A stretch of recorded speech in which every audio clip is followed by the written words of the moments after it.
Loyalam E-PAO tabiriba khudingmakpu Huidrom Susmitana ayuki pau pizari ahanbada maruiba headline.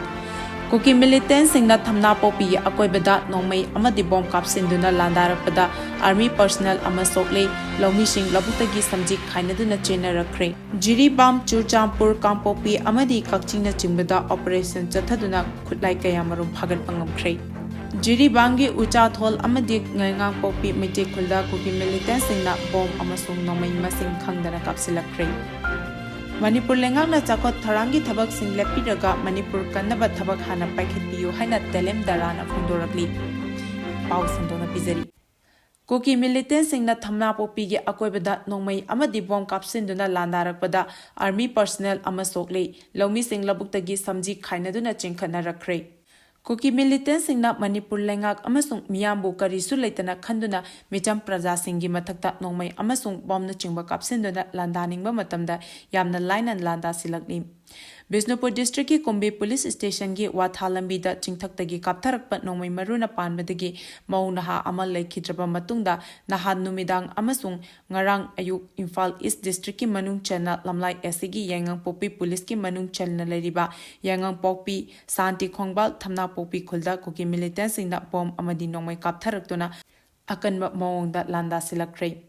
Thodok thopamgi khunjasing amadi sabungkho khunau village development committee gi secretary oina thopuriba ningthaujam thoibana pauche asida phangdorakhibagi matung inadi Kuki Militantsing na thamna popi uyok ching haina khangnariba Kuki Militantsing na khudum chanduna leriba mafam asidagi ngarang ayok pung 7 makhairom tabadagi ayok pung 13 makhai phawba pung 2 gi mayada Kuki Militantsing na mafam aduda law shuduna leizaba micham miyam tamna ahanbada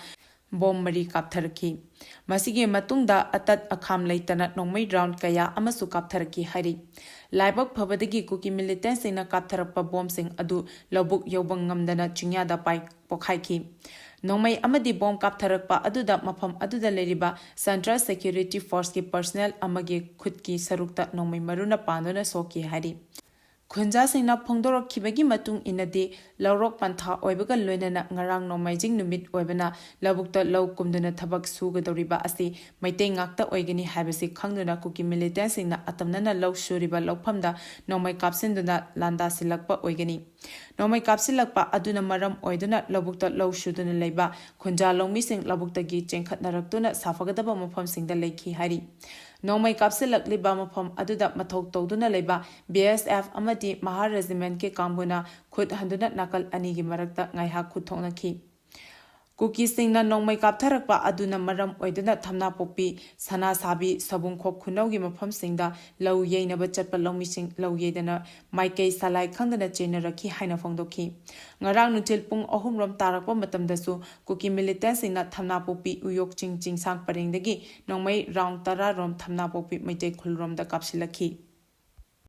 Jiri bam Churchampur Kampopi amadi kakchingna chingbada operation chathaduna khutlai kaya marum phagat pangamkhre ngarang ayuk pung 5 minute yankhai rom tarakpa matamda niputaruk Suba Assam Rifles ke Alpha Company Chamaga Kuntramatoi Battalion ge BSF Company niputaruk Suba AR amadi CDO unit kakchingi apunba combined force na chathakiba operation da Utang Popi Hills range gi area da thi humagi thabak chathaba matamda khutlai kaya marum phagat pangamle hari police ki paugi matung ina operation aduda phagat pangam ki bakhulai sing adudi biofag handset ama empty case manga 303 gi empty case taramari lathot empty case ama 7.62 empty case nipan 9mm live round mari pistol holster ama smoke grenade ama tear smoke cell manga 36 HE grenade ama country made 9mm pistol ama magazine ama BP jacket ani country made launcher pompi ama jungle boot jura ama phagat ki hari amaromda chiribamgi mongbung village ta ngarang chathakiba operation da VV base mari magazine bombs taruk SLR taruk live single barrel car test manga phagat ki hari Jiri bamgi uchathol amadi lenga popi maitei khulda Kuki Militantsing na bom amasung Nongmei masing khangdana kapsilakre Jiribam district ki tongan mafam singda khutling duna leriba Kuki Militantsing Manipur lengakna taktopangam dabadagi Kuki Militantsing na Jiribam ki maitei khulsingda Nongmei amadi bomb kapsinduna landaningba matamda landabagi thabak satharakle masida khwaidagi awaba nangliba ase Jiribam gi mongmung maitei khul asini pauche asina phangba paugi matung innadi ngarang numidang pung 8 rom taba matamda Jiribam district ki Manung chana leriba maitei khul modbung uchathol amadi lengang pokpida bom amasung Nongmei round kaya marum kapsilaktuna akan mamongda landa silakhre masigi manungda modbung maitei khuldana khwaidigi hena akan mamongda masing yamlawa bom kaya sizinaduna landa rakhi hairi modbung maitei khulda leriba maitei gi yum khara kapsilakpa bom akai atoi kaya yauki Kuki Militantsing na landarakipa aduda khul ngakwa singnasu nakal anigi kwarakta khuthoknaki adum oinamak nomai kapnaba aduda asok apan amadi misimena yaubagi paudi leite thaudok asigi matangda khunja singna phangwa paugi matung innadi Kuki amadi Mar Militantsing na khut Tharakhraba matungda modbung maitei khulda combined force na combing operation chathaki Militantsing na akan mamongda landa silakpadigi leifam leitaduna CRPF ki mateng launaba kunja singna changjaruba matamda yaraktabadigi Manipur Police Commando gi manakta Chatluba changjafam piraki hari bom amadi Nongmei masing khangdana kapsilakiba modbung maitei khul asi Manipur lengakna ngasi phawba ngak shenabagi lokharpam thokpa thabak lokhatriba asi khuja singna pendaba phongdorakli lengak na modbung maitei khul Kuki Militantsing gi makhuta tumkhraba matungda kari thabak paikhat pige haina khalibage haina su khunja singna phongdokhi Manipur lengak na chawkhat thorangi thabak sing lepiraga Manipur kanaba thabak hana paikhat piyu haina talem dharana phongdorakli Labukta law shuringai Kuki Militantsing na Nongmei kapsinduna lawmi nupi ama hatkiba thodok adubu Vartiya Kisan Sangya Manipur na yamna kana yaningdaba phongdopaga loinana Manipur kanaba tonganba thorang khara paikhat piyu haina mari leinaba singi pukning chingsilakli ngarang major khulda leiba Manipur Press Club ta pangthokpa paugi mifam amada sangha asigi General Secretary Telem Darana hai Manipur da chawkhatnaba tongan ba thabak thoram kayabu paikhat piri state asigi hauzik oirakliba phibam asidadi thabak pumnamak lepiraga Manipur kanaba tonganba wakhalon puthokpiyu honabiyu Hanadagi chatharakliba thawong asi chathaduna leiragadi lamdam asi hena awaphamda taragani habigi nungnangba lei center amadi state lengak ani punchinduna terrorism gi thawong chatharakliba sing pulap muthappiro haina su mahakna makha takhi Pawngi singa unaba mifam aduga mari lenana saiton wa khalambi gi labukta Kuki Militantsing gi makhuta leikhidrabi longmi sapam sophia gi mafamda ikai khumnaba utuna minute amatumina leptona leikhi Jinjak puthokliba lawmida Kuki Militantsing na khut thabasi lamdam sigi phurup khudingmakna condemn tawpham thoi haina Kokomi Farmers Wing na phongdorakli Bisnupur district ki Kumbi Kendra gi Fabakchau Ikhai Police Station gi manung chana leiba wathalambi gi lawkolda law shuduna leibi sapam Sofia chahi kuthra maribu Kuki narco terrorist na Dampi Reserve Forest Range tagi Nongmei kapsinduna landa silaktuna hatkiba bu Coordinating Committee on Manipur Integrity Kokomi gi Farmers Wing gi maikaidagi akan mamongda condemn tawrakli ngarang Kokomi gi office ta pangthokpa paugi mifamda Kokomi Farmers Wing gi convener thoibana hai labukta lawshu nomlibi lawmi singda atamnana landarakpa asi thamoi shokna nungaite lawpham sidagi meter chani romda lapna leiba BSF ki camta hana paupidna khunja singna lawshu bachatmani asuk yamna nakpa mafamda Kuki Militantsing ne yamna tamthiba mawongda lawshujriba maunaha ama Nongmei kaptharaktuna hatkiba mihatsi mipung khudimangda condemn tawfam thoi loinana jinjak putholiba lawmida khut thabasi lamdam sigi mipung khudimangna condemn tawfam thoi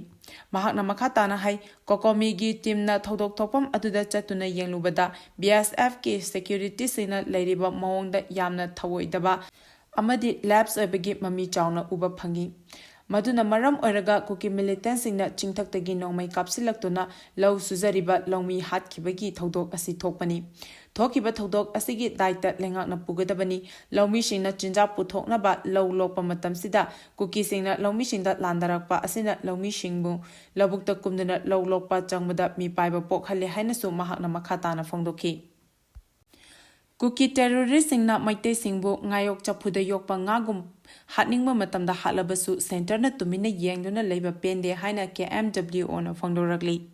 Mamang chahigi May 3 Manipurda thokliba Kuki terrorist-singi lal asida maitei amadi lamdam asida khundariba miyam khamthengna wabaga loinana Kuki terrorist-sing asina maitei-singbu ngayok chaphuda yokpa ngagum nongmagi hatningba matamda hatlabasu BJP na luchingba center lengakna Congress Liglaga Yengduna Laitokpasi Manipur gi miyam na pendi athuba matamda Kanglup anigi lal asi loishinabo hotnaduna hanagum Manipur ing chikpa tangdu laitaba lamdam ama ohenbiyu haina Kanglaipak Minority Welfare Organization KMWO Manipur na press thokpa cherol amana hari Cherol asina hai Saiton gi wathagi labukta law khudau khomdana leijabi chahi kuntrau mari rom surbi maunaha amabu Kuki terrorist singna Nongmei kaptuna hatkre hiram asigi matangda center amadi state lengakna thabak amata lokhatpa udri thawong asina takpadi center amadi Kuki terrorist manaraga maitei phurup singbu muthatnabo hotnarabra haibasini